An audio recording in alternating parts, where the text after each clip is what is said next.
സലാലയ്ക്ക് തെക്കുകിഴക്കുള്ള പുരാതന നഗരമായിരുന്നു മിർബാത്ത്. നൂറ്റാണ്ടുകൾക്ക് മുമ്പ് കുന്തിരിക്കം ഉൾപ്പെടെ വ്യാപാരം നടന്നിരുന്ന തിരക്കേറിയ പട്ടണം. ഫസൽ പുക്കോയ് തങ്ങൾ സലാല ഭരിച്ചിരുന്നത് മിർബാത്ത് കേന്ദ്രമായായിരുന്നു. പൊളിഞ്ഞു വീണ വീടുകളും പഴയ മാർക്കറ്റും അടങ്ങുന്ന ഇപ്പോഴത്തെ മിർബാത്ത് തീരപ്രദേശം ഗരീഫിന് എത്തുന്ന സഞ്ചാരികളെ ദോഫാറിന്റെ ചരിത്രത്തിലേക്ക് കൂട്ടിക്കൊണ്ടുപോകും.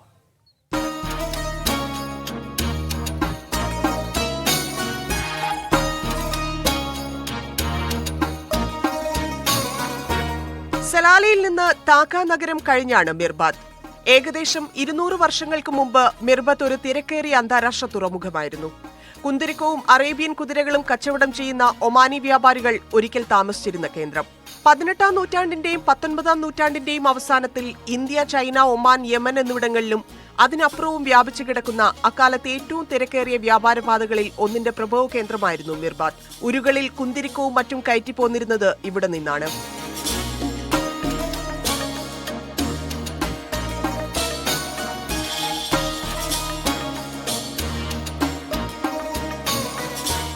ദോഫാറിന്റെ ഭരണകേന്ദ്രവും ഇവിടെയായിരുന്നു.